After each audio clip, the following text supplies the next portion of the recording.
నాన్న సపోర్ట్ ఉంటే సరిపోద్ది, తమరిదేట అక్కర్లేదు. మీ తండ్రి కూతురు ఇష్టం.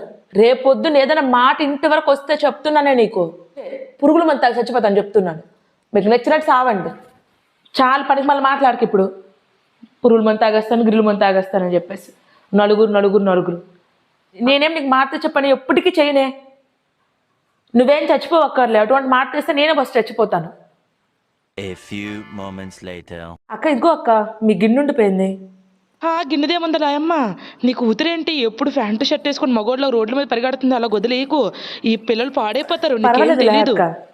రోడ్డు మీద పరిగెట్టినంత మాత్రాన అదేం తప్పుడు పని చేయదు కదా. ఇంట్లోనే ఉంటూ అమ్మ నాన్నకి మోసం చేసిన పిల్లలు ఎంతమంది ఉన్నారో.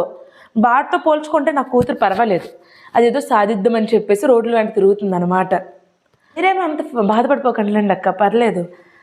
అదేటైనా సరే మేము ఉన్నాం కదా చూసుకోవడానికి, మేము ఉన్నాం కదా, మేము బాధపడతాంలేండి ఒకవేళ ఏదైనా తప్పు చేస్తే. తీసుకోండి మీకు.